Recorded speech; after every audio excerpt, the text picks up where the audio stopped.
Welcome to Chronicles of a Medium. I'm your host, Maryne Hachey, Psychic Medium, Intuitive Healer. Join me for compelling conversations into true crime, mediumship, and everything in between.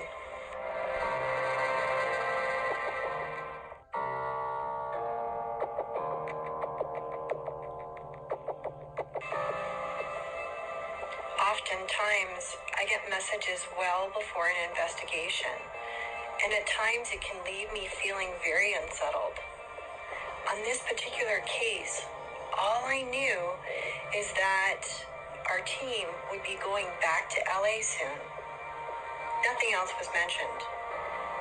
We are never given information about any of our cases except for travel times and accommodations, along with a schedule for call time. I knew that I would be traveling when my visions began.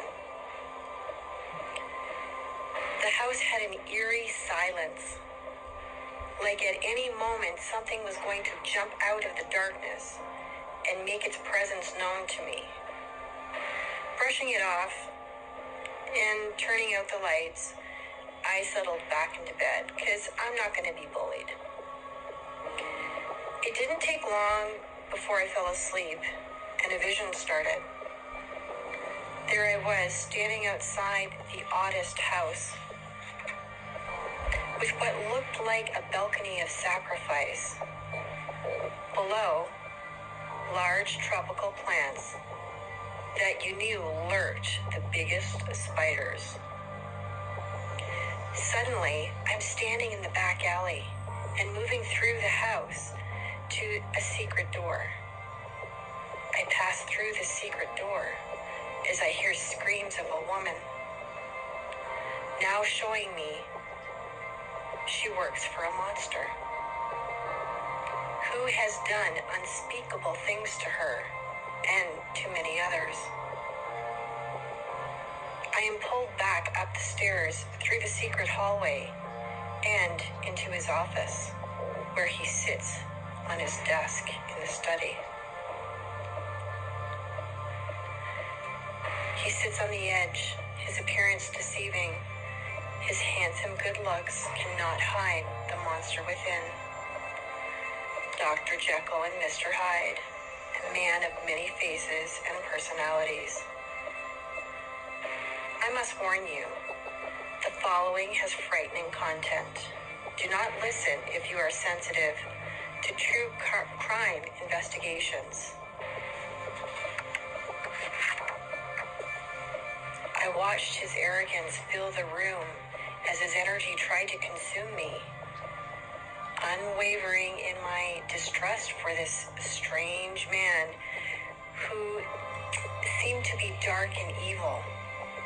Suddenly shifting, he became angry as he lunged at me, grabbing both my arms, and I'm falling backwards.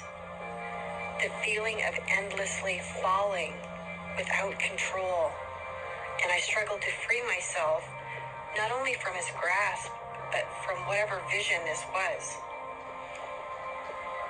Calling out to my angels for help, to pull me out of this waking dream. I'd had enough. And then suddenly I'm standing back in the safety of my own room, except his hands were still holding my arms firmly. His hair seemed fuller and unkempt from our altercation. He was the master of disguise, now wearing a uniform with his name sewed in the front of it. This was a fake uniform. He was trying to deceive me. Who was he trying to fool with this uniform? You could just tell he had done many terrible things. The screams of the woman still echoed in my mind as images of her murder played out. I could feel the angels waking me up further and further, pulling me out of his evil grasp. Squeezing my arms, he makes a promise to return. Months after my first encounter with the man with the secret staircase, I found myself sitting on a plane as memories of my vision invaded my mind. The screams of the victim returned, and chills ran down my spine, causing the hair to stand up on my neck. I found myself curious while the vision of this house returned, expanding on the information that had begun so many months before.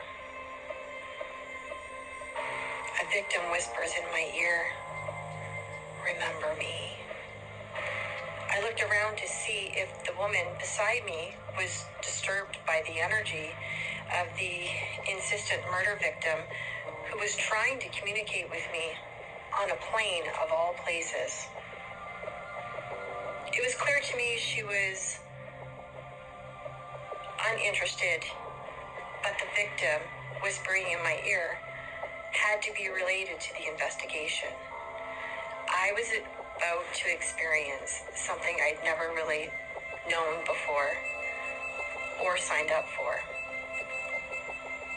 And because I didn't know where I was going, the intrigue and apprehension and the mystery swirled around in my thoughts.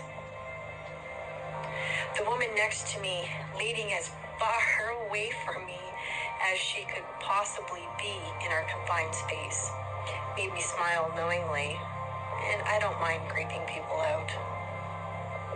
She didn't know why she was creeped out either, but she was. I pulled out my journal to document the information coming to me. Images flooding in of countless women with all tragic endings and profoundly disturbing details. Finally landing in LAX, I gathered my luggage, my thoughts, and made my way to the waiting car. Climbing into the back seat, I was greeted by a familiar face of our teammate, and we headed up to meet with other people.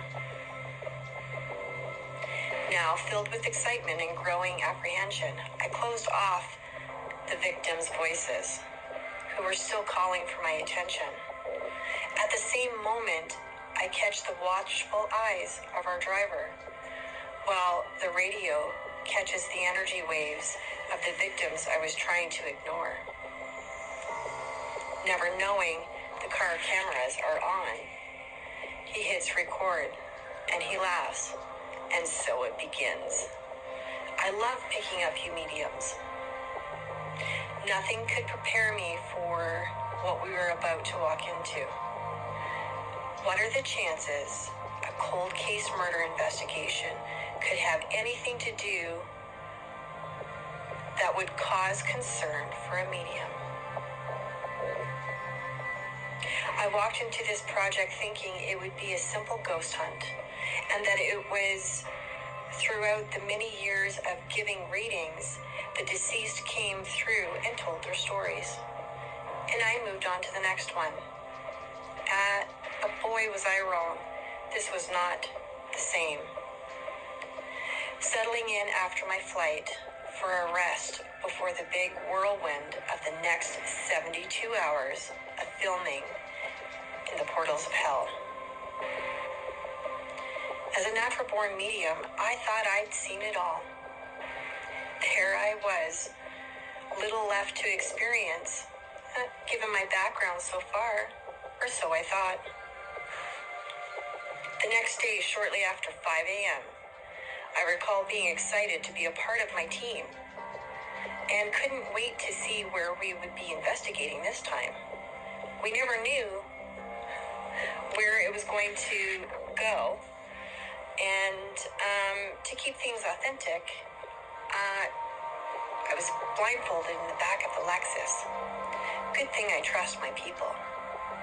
Cameras rolling as I became aware of his presence. He's back. The man with the secret staircase. Familiar and alarming. The screams of the woman whispering in the air like a memory. An energy imprinting, leaving clues behind for anyone awake to hear her cries. This time, there is more than one victim. It was like they were lined up to have their turn, to have a voice with the living. Blindfold intact, I'm led into the house and waited for my cue to begin. And as I stood there waiting with the producer, a cool breeze began to circle around, a sign the angels were offering their protection. Starting at my feet, swirling around upwards towards my head, and it repeated several times. The amount of victims waiting to be heard. At first, I thought we had been at a graveyard. It was the only thing that made sense. Boy, was I wrong. When the blindfold came off, I had no idea where I was. I'd never seen or read or watched anything about this location. I had never been one to keep up with the news or anything about Hollywood, and I'm still not.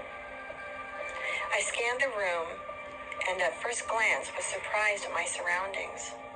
Such a thought-provoking, detailed house. As I walk through, I realize the aesthetics were a surface distraction from the darkness within the very foundation. It seemed like the perfect metaphor for Hollywood. Promises of fairy tale and dreams do come true, but the end, behind the curtain, lies the facade. Every man for himself, do or die, kill or be killed, mentally judged or be judged, and only the strong will survive. On the exterior was a glorious, stunning mansion, beautifully landscaping, meticulously maintained with stylish decor, all with hidden meaning. Everything began jumping out to me as I discovered the heinous and unthinkable ritualistic killings, lies and secrets buried deep within the dirt floor in the darkest part of the house. The smell of burnt flesh lingering in the air, in the wake of many decades past old crimes. The smell of the past, or was it the past? Nothing was as it seemed to be, and yet everything felt like here and now. Was this still happening? This place took on a whole new light as darkness closed. And when he appeared, the man from the secret staircase, like the king of the darkness himself, standing proud of his servants, chained to him in the afterlife. During the day, the energy of the house sat in stillness and anticipation of what the night would bring, and in a quiet knowing the energy, even during the day, was palpable. You just knew something was there, watching, waiting.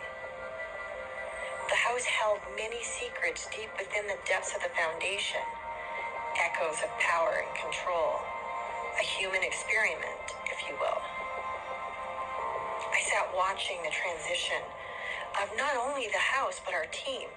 And as I pulled energy off of others, it's safe to say this was going to be a life-changing event. Not just for me, but for everybody, every one of us.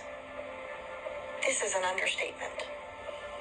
The team moved through the hours on adrenaline. The more we explored the house and its secrets, the further down the rabbit hole we went. As I sat down, I could feel spirit all around me, trying to pry my mouth open and get inside my body. I knew it wanted to possess me. Even thinking about it, I can still feel their intrusive hands on me as my hair stands up at the back of my neck. Taking a break to regroup, I sat at the dining room table. I lit some incense and turned on some sacred sounds to reboot, along with a few others, who was also depleted. We sat there, and as we sat listening to others in other rooms, these gold flakes began to fall from the ceiling with no logical explanation. This was one of the most powerful experiences of my life. Stay tuned for part 2. You've been listening to Chronicles of a Medium. I'm your host, Maryne Hachey, Psychic Medium, Intuitive Healer. Join me for compelling conversations into true crime, mediumship, and everything in between. Until next time, be well.